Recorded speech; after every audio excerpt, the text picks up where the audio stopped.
Hey everyone, we are live. I thought that since we're all running for positions with the Libertarian National Committee and we're all active in the Mises Caucus, I thought it would be a really great thing to actually kind of get on a live stream together with some of us and share some of our thoughts about things that have been going on in the country and internationally lately and what our approach has been to taking it, and maybe give you guys some confidence in your future LNC so that you could see how we're actually organized and have our shit together, and that we really care about some of these issues that are impacting obviously libertarians, but everyone else around the world as well. I've been working really hard on anti-mandate stuff, and I have some great updates on that later.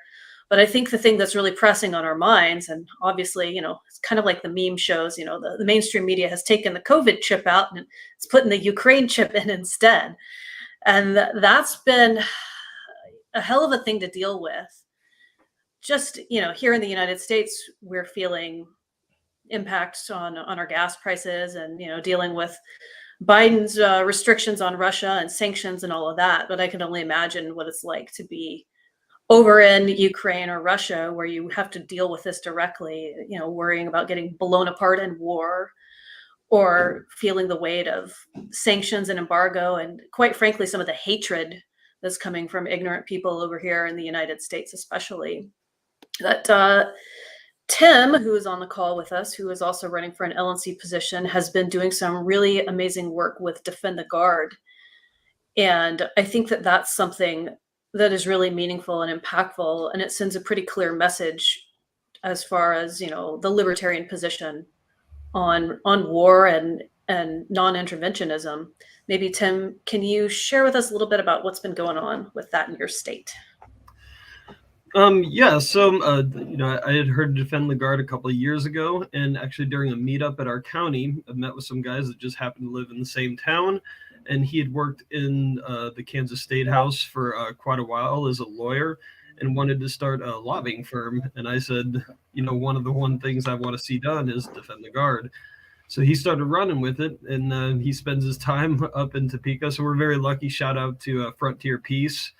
They're the group that's doing that in the State House, among a few other things we have going. But for Defend the Guard, right now we have it in the House committees. And talked with them today. Unfortunately, they're trying to sit on it. Everyone's a little scared to be the first one to take that step, and Senate is terrified of their adjunct general from saying that they're going to lose funding. But simple fact is that's not how the bill would work. So it's still alive. It's still hanging out there. So the most important thing is to be putting grassroots pressure. So we're actually having a peace rally on March 26th on the Capitol steps. We got Dan McKnight and the guys from Bring the Troops Home coming out to help, and have a few speakers coming. And that's our plan as of right now. So what does Defend the Guard legislation actually do? Like, how does it help anyone?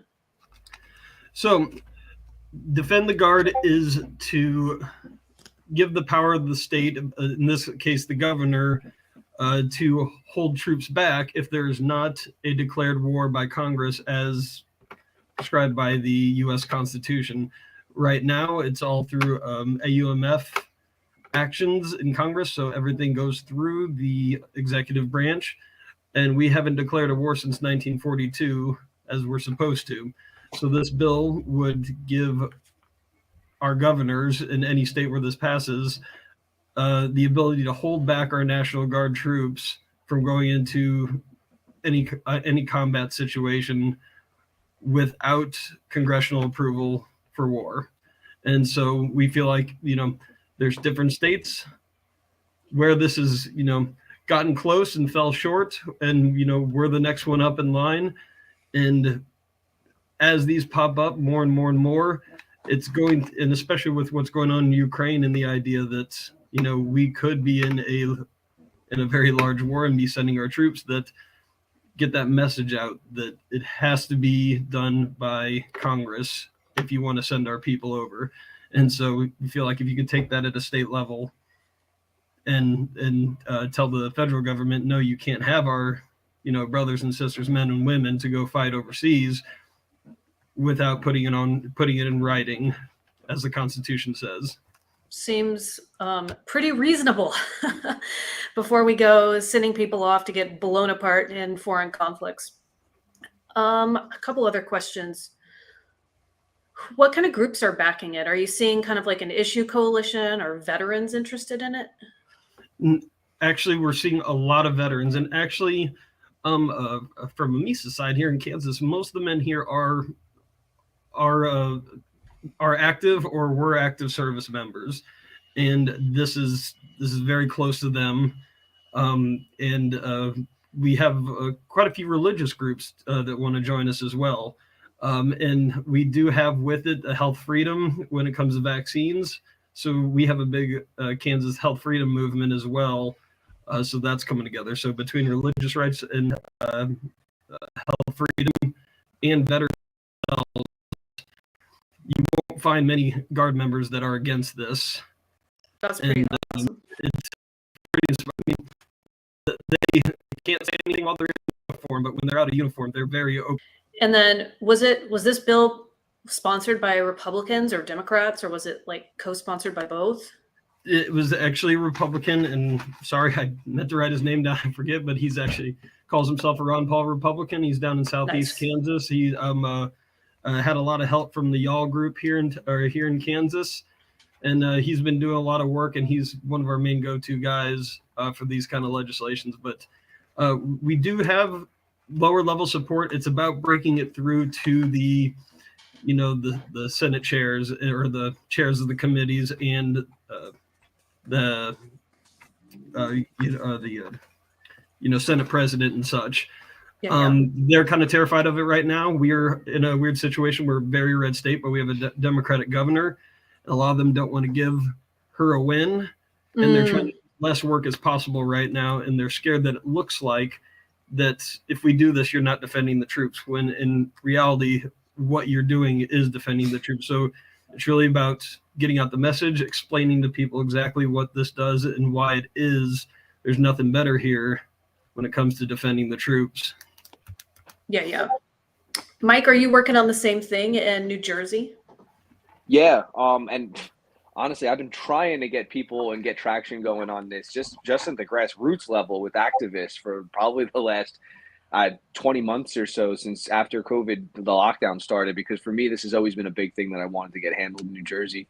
And we've just recently, because of the, what's going on with Russia and Ukraine over the last few months, and as it's been escalating, some people have asked me, hey, what's going on with Defend the Guard and how can we get this moving? And so we're doing just that. We are at that initial stage, though, where we've got to lobby those politicians, and we've got to get somebody to say that they're going to introduce the bill and sponsor the bill. And that in New Jersey is probably the hardest part, because unlike what you got over there in Kansas, we are as blue gets. By a very wide margin, and it's been very difficult. I was fortunate enough to be able to speak at the Freedom Convoy that they had here in New Jersey over the weekend, and I was able to tie in all of the lies of the COVID regime into the lies of the empire and the military-industrial complex, and we brought up Defend the Guard during my 4-minute speech, and people definitely were buying it in, and they were listening. So we got a small little groundswell. We got a bunch of people who are ready to make phone calls. That guy Ed Durr, who beat the Senate president, the Democrat, so he's a Republican that defeated, right? That Ed the trucker guy. I had my arm around him and was in his ear for like 15 minutes at one point while we were at the rally, trying to convince him that he needs to be the one to put this forward. So it's early on for us. We're very early on, but we spoke to the guys. I spoke to Diego Rivera. We spoke to some people with Defend the Guard, and we have a roadmap for success and a plan on what we need to do for the lobbying to make sure that it works. And we are following it step by step. It's taking a little longer than we hoped. We had hoped to have been doing a little bit more a couple of weeks ago, but my goal is by June to have somebody telling me they're gonna submit this to one of the committees at least and sponsor it. Nice. Yeah, we don't spend nearly enough time emphasizing, like, you have to actually go and talk to these people to get bills passed. Like, and it's unpleasant. Like, we don't like it as libertarians. We want to be off in our little corner, but the reality is the rest of the world doesn't. They're not us, and there's no way that we can influence them or get our bills passed unless we go and rub elbows with them and try to influence them. So I think that's really awesome. It's definitely something that I'd like to push at the, once I'm elected chair, is we need to get a serious legislative committee going, and we need to hire a lobbyist. And we're probably a couple of years out from that, but that's definitely a goal of mine along any of these issues. If I may, I mean, in New Jersey, that was our focus going into COVID, Nice. right? And then things fell apart. Like the position that I hold on the state board in New Jersey, it's the VP of political affairs. My job is to essentially lobby and try and create lobby groups to go into Trenton and harass the Democrats to get them to do things. And that's the reason we developed that, and we tried to develop that committee over the last year, is for that exact reason, right? Like if we want people to vote for us and to take us seriously, let's prove to them that we have solutions to their problems, and then they're going to be more apt to vote for us, and we'll win more elections that way, right? Winning elections isn't just spending money on advertisements and trying to get out in front of everybody. It's actually, let's get stuff done, get those things done, take human action, and prove to people why they should be voting for us. So that, and the Defend the Guard, for anybody who wants to do it, this is the opportunity, and you should definitely be running with the ball with it. And if you don't know anything about it, reach out to Tim, myself. I know Dave is really well versed in it as well. Reach out to somebody, and we'll get you started, and we'll give you the roadmap to success. So where are you at, Mike? Now, you're kind of in between New Jersey and another state? Yeah, I'm in between New Jersey and Florida. I'm coming to the tail end of my experience in New Jersey. I'm actually in New Jersey right now. We have the New Jersey State Convention on Saturday. It'll be my last day served on the state board in New Jersey after 5 years of consecutive service on that board. I'm excited for it. And I'm really excited for what just happened in Florida and what we're doing in Florida too. So apparently this Defend the Guard's already in committee and stuff in Florida. So I got a lot less work to do down there on it. So I'm going to help these guys up here. We're worried about flex it down in Florida. We're going to we're out. We're leaving. See the rest of you later. Nice. So Dave, what do you think about Defend the Guard from a nullification perspective? Does this count as nullification, or is it like still? If you want to get technical about this, I think you would more call it anti-commandeering, but either way, the two concepts are similar. And really, for people that are just maybe watching this and don't really know what that is, Thomas Jefferson called nullification a solution for opposing federal overreach against state governments and local authorities. So Jefferson called it the rightful remedy against federal usurpations of power. And Defend the Guard works, on a state and local level. And as libertarians, we're often kind of apprehensive about like, hey, using state power at all. But if it is to be used, this would be, I would say, the most pressing way to use it is to just push back. And Jefferson and Madison in their day used it to combat the Alien and Sedition Acts in 1798. But there's many ways in which it can be used. Defend the Guard is one. We've seen some success at the 10th Amendment Center opposing federal right to try prohibitions where the FDA sets regulations. People can't get access to medications they need to survive and sustain a healthy lifestyle. We've seen, obviously, the federal government maintain that marijuana is prohibited, but hey, California, Oregon, other states have stood up and said, no, not now. We're going to stand up against it. So a good place to find model legislation for this is 10thamendmentcenter.com/legislation. I'd like to incorporate kind of a resolution or law database within the LP once we win our positions, and hopefully that will be kind of a good central hub for this stuff. Yeah, definitely. So let's back up a little bit. Dave is running for Region 2 representative. I got that right? You have that correct. There you go. And you're located in Tennessee? Yeah, I'm in Nashville. So I'll be seeing you in a couple of weeks. See you in a week and a day. Yeah, and then Mike's running for at-large. And Tim, what state are you in, and what are you running for? So I'm out in Kansas. I'll be running for Region 6 alternate. There you go. And then Connor, how about you?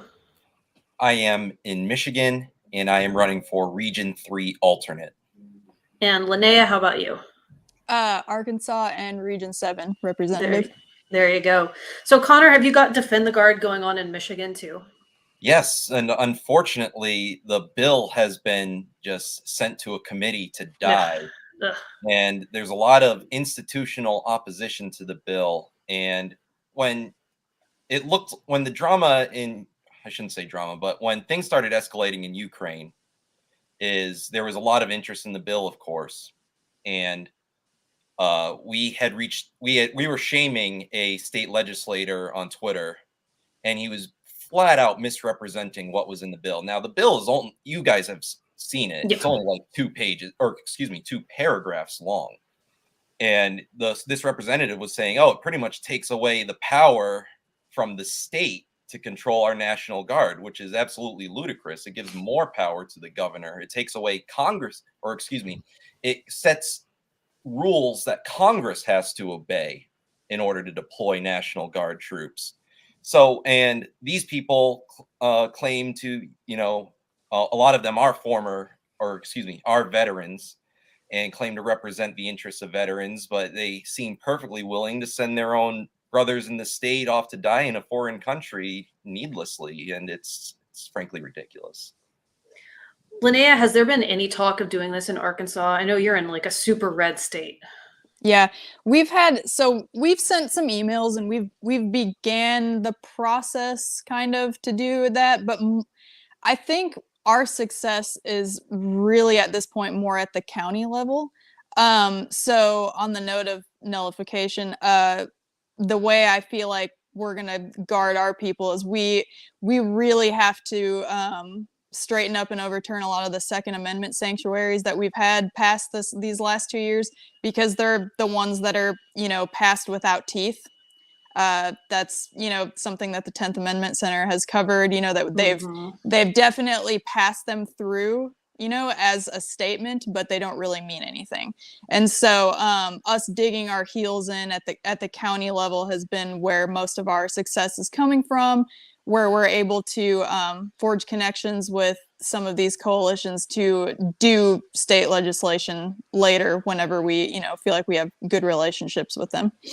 Yeah, you got to lay the groundwork. Mm-hmm. That's where we're at in LA. Like California, it's the opposite. Like we're super, super, super blue, and so we've got to start building, like stacking political capital at the local level before we can make meaningful change at the state level. One of the things that we're working on in California, and we have a deadline coming up soon, is the Decriminalized Psilocybin initiative. We are very lucky that we have statewide referendums, but it's still really challenging because it's a ton of work to organize something to get, like, we have to get like over 600,000 signatures in the state of California and turn them all in, I think by March 14th. But Connor, is that something that's also happening in your state? Yes. Decriminalized Nature is very much active here. 2 years ago, they managed to decrim psilocybin in Ann Arbor, which is a large metropolitan area. And last November, they managed to pass a voter referendum in Detroit. And there are several local referendums all over the state.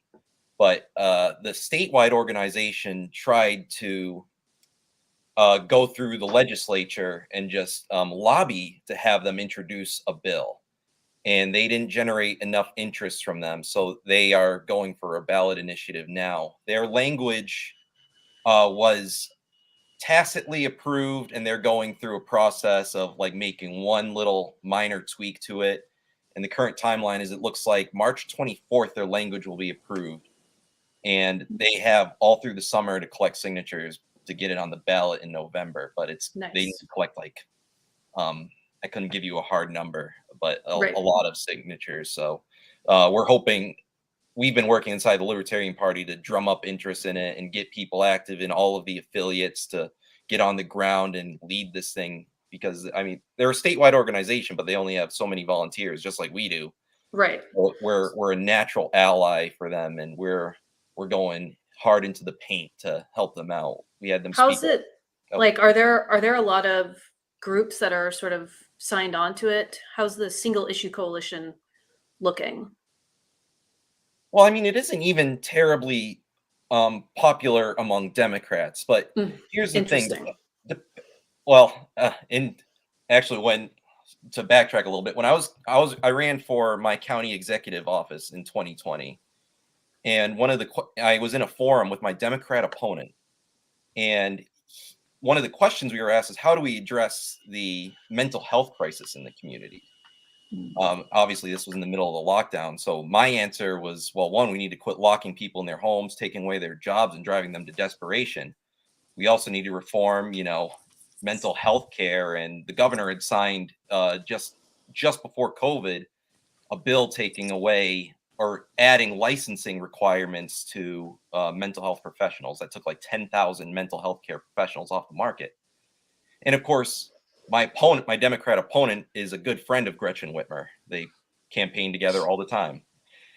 And I also said, there is a cheap and readily available medicine that is available to everyone anywhere, and that is natural psilocybin and similar products. And my Democratic opponent laughed at me. That is absurd. No one wants that stuff. That's really depressing. Yes. I mean, like, I'm glad that you're getting the word out and working on it, but it's pretty like horrifying to have these people just like laugh in your face when we're talking about like PTSD and trying to come around and help veterans. Oh, absolutely. And so as far as the coalition building, I mean, obviously there's a lot of left-leaning people who are supporting the push. There's actually a county prosecutor who has voluntarily said they will not enforce they will not prosecute anyone who is arrested with natural psychedelic products. That's pretty nice. For Washtenaw County, which is Ann Arbor, pretty much. But I think the time is ripe right now that we could actually drum up a lot of interest on the right if we message on decriminalized nature appropriately. Because, I mean, over the last 2 years, with the vaccine mandates, bodily autonomy is a huge issue on the right now. Obviously, the concern was mandatory vaccination, but, you also saw people ostensibly generally on the right taking horse dewormer and advocating for hydroxychloroquine and actual over-the-shelf ivermectin. So there's a lot of interest in medical freedom right now. And if you approach the people on the right with, hey, there's all of our veterans who are traumatized from these wars, and at the rate they're committing suicides because of treatable diseases like PTSD, we can help them with these cheap and readily available remedies. So what would it take to get something like this for it to gain any traction in somewhere like Arkansas or Kansas? What do you guys think? Ooh, that would be, so for us, there are a lot of groups who, mostly for marijuana at this point, but they are putting together petitions, and it's very, I mean, we have medical marijuana to a degree, but it's passing it through to anyone with authority is so difficult, because that's why we are, one of the top states in the nation for incarceration rates. I mean, that's not something that they're worried about here. So I see it being pretty ripe with a lot of people, but it's like gathering people to work on it would not be the problem. It's sending it through finally and trying to get support at that level that is it's futile, like, at this moment to me, but that's not going to stop anyone from trying, including us. Do you think that there would be certain areas in Arkansas where maybe a DA would be like, I'll agree not to prosecute? Yeah, I think for anyone who's familiar with Arkansas, my biggest, I think the gold mine would be Northwest Arkansas. So it's more Fayetteville territory. It's probably the more blue area of our state. And so I do think if we tackle it anywhere, even though I don't live in that area, that's where I'd want to start for sure. Cool. Tim, what about Kansas? Any hope there? So right now we passed medical in the House, and it's sitting in the Senate. Nice. And it's being stalled right now because the pharmacist lobbying firms are trying to take hold of it to where it's only over the counter. And that's been a tough enough fight. I think on a statewide level for this, probably not quite there yet. It's kind of like the baby steps. We do think we're going to get something before the end of this legislative session. for medical marijuana, and then we'll kind of see after that pilot program takes off. Very nice. Dave, do you know, is there sample legislation for anyone who's trying to get this passed in their state or their county?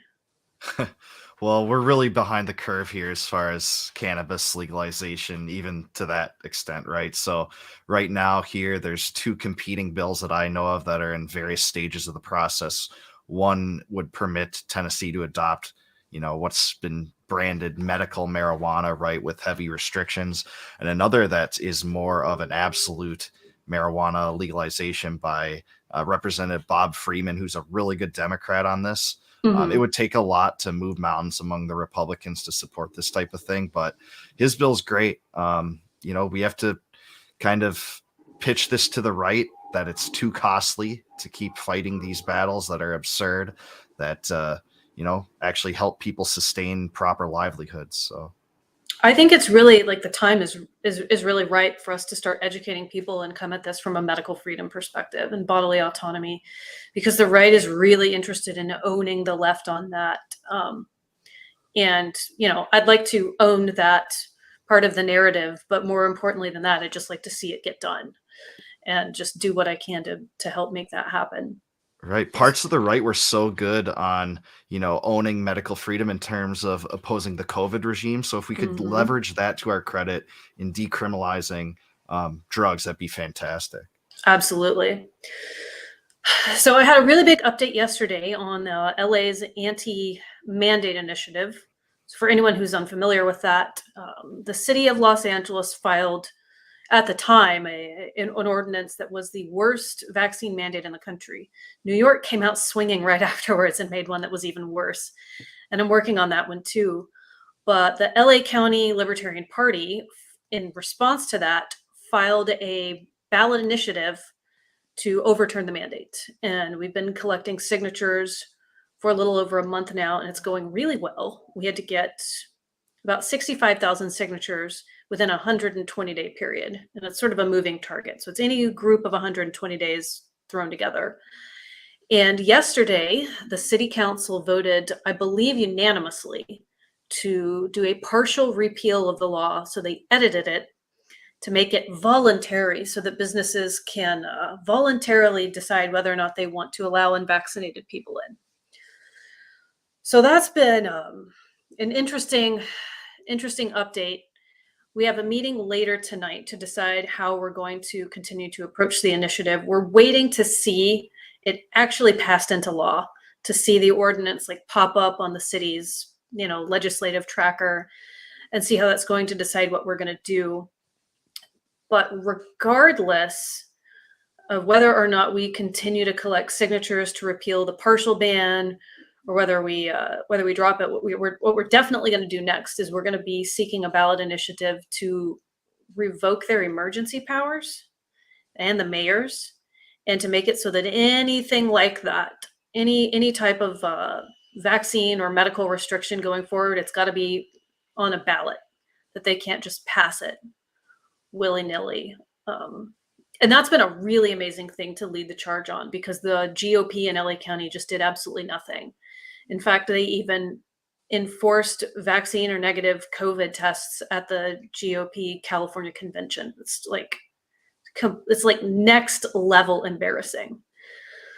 So I'm really hoping that we can take all of the experience that we all have and really like charge the LNC, just get it going, because all of the work that we're doing in Michigan and Kansas and Tennessee and New Jersey and Arkansas, to a lesser extent, like that doesn't ever shine through at the national level.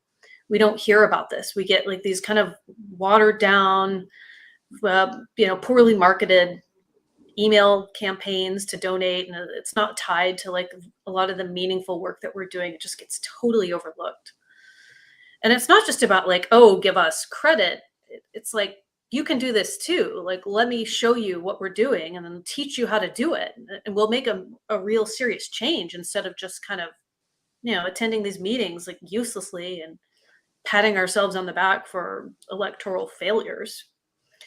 So that's what I'm really hoping to do, especially with Dave's experience with the 10th Amendment Center and his ability to like read legislation and make recommendations.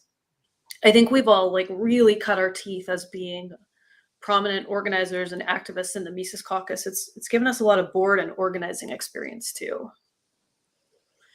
Anybody else been dealing with vaccine mandates in your state, or am I just the only one over here in California?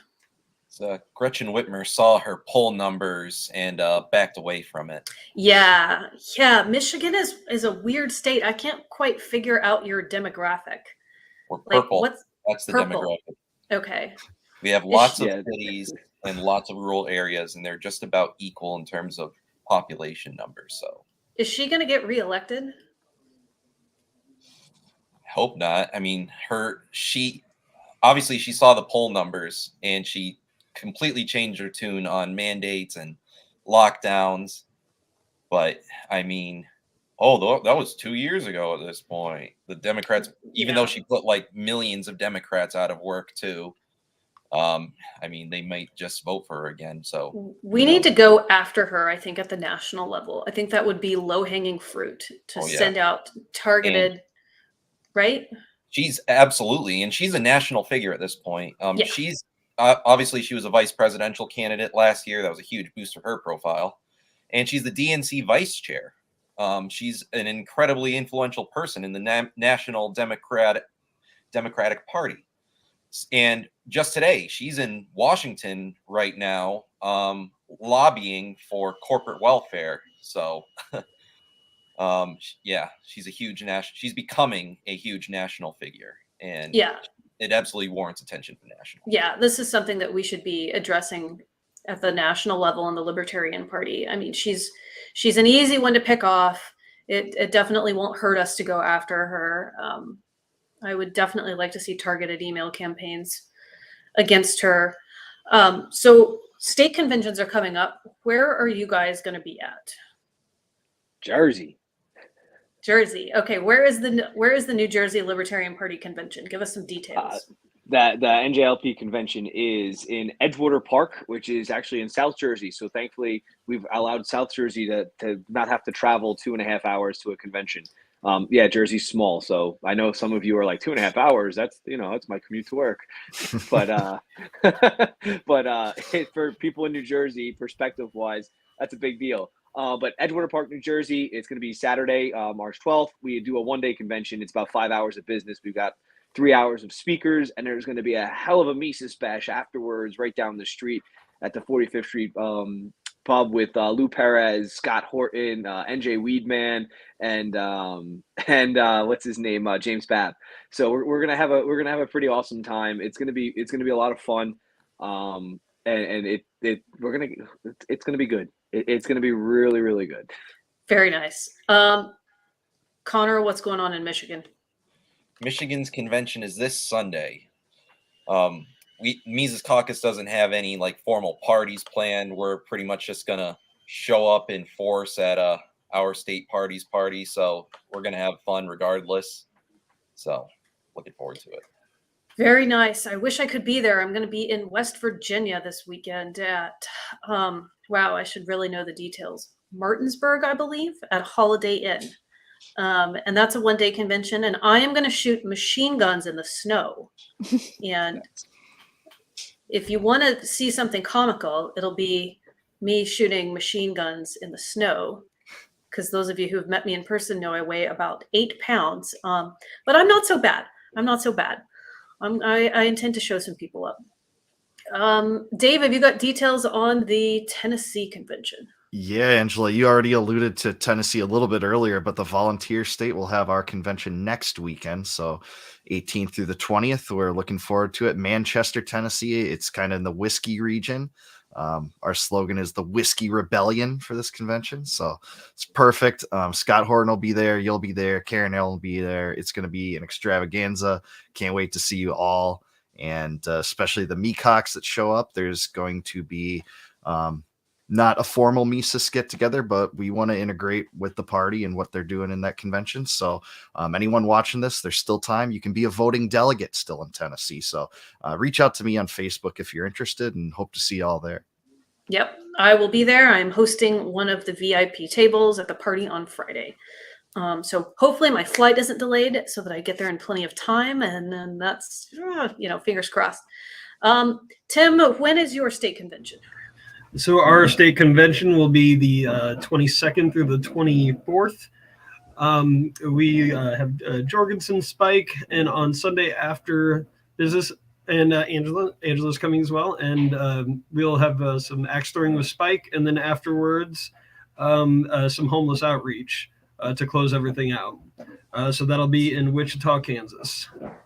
Very nice. Yep, I'm looking forward to it. I don't make it to the middle of the country very often, which I feel is a terrible look for me. But there's just statistically more states on the East Coast, so I'm always back and forth like that. So finally, I'm landing in a flyover state. And Linnea and I have already had our state conventions. Is there anything interesting or noteworthy coming up for the Arkansas LP? So at our convention, actually, we have a great state party, and we had the biggest convention we've ever had, and we ended up electing 56, I believe, candidates that will be on the ballot. So we're making like great use of our ballot access that we have now. So, and they're pretty strong candidates. A lot of them are state legislature, but a lot of them are really great local positions like quorum court. We actually have a whole bunch of justices of the peace, so that's great. But aside from that, I believe I'll be on my way to both Texas and Louisiana conventions next month. Oh, very nice. Very nice. I think I'm going to miss both of those because I am traveling elsewhere until Reno, I think, like solid. Yeah. And California has an executive committee meeting coming up in a couple of weekends. I think not this weekend, but the one after, and that's in the Bay Area. And there is definitely going to be some fundraisers and interesting activities up there. We have a guy named Michael Lima, who's in the Mises Caucus and the Veterans Caucus. He's running for Hayward City Council. So give Michael Lima some support because we got to attack at the local level. All right. Well, I think we're going to wrap up. Thank you, everybody, for hanging out and getting to know some of our new Mises Caucus candidates. We are going to be doing another live stream with some of our other guys and trying to let everybody get familiar with our faces and see the kind of work that we've been interested in and things we're focusing on for the LNC over the next couple of years. If you have any questions, drop us a line. My website is angelamcardle.com. Does anybody else have anything they want to plug as a last minute thing? Dangerous freedom over peaceful slavery. That's all I got to say. Absolutely. And I'd like to do another shout out for the Frontier Peace guys. Their subscription, they actually make very little money. They do this because they love libertarianism. And also follow at Defend the Guard and keep an eye out for our peace rally on March 26th. Very nice. I'd like to just say one thing before we go off the air too, is if you're watching this and you're not on the ground in your affiliates, get there right now. Let's get to work, people. That's why all of us here are joining the board, and everybody at all levels should be participating in your affiliates and your state parties. Just get your asses to work. Absolutely. Well, Connor stole my thunder because I was going to say something right along those lines. So good for you, man. It's the truth. Like, get involved. Like, if you're just on Twitter and Instagram or Facebook, like, that's cool. It helps. But I'm telling you, like, you can do both. Like, you're going to be awesome. And there's a role for you if you don't want to shake hands, and hug people and talk to people. There's still a role for you to do on the ground. Get involved, get out, reach out to any one of us.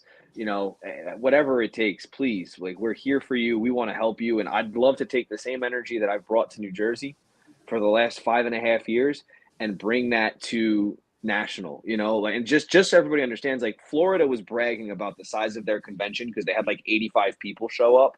There's 103 people registered for the New Jersey convention right now. And it's good, even though we don't have one of the large, we only have like the 20th largest. I'm probably sure we're going to have some of the largest convention attendance in the country because we have an active group of people, and that's what's going to grow the party and get the attention from everybody else. So get active and make sure you have triple digit people coming to your conventions, not just 20, 30, 40 people coming to your conventions. You can do it. If we can do it in Little Jersey, you can do it in every other state. Absolutely. Everyone, take human action. If you have been watching the Mises Caucus from the sidelines and you're finally ready to get involved, go to lpmisescaucus.com. We will hook you up and we will get you connected with their state party so you can get serious. Thank you all. Until next time.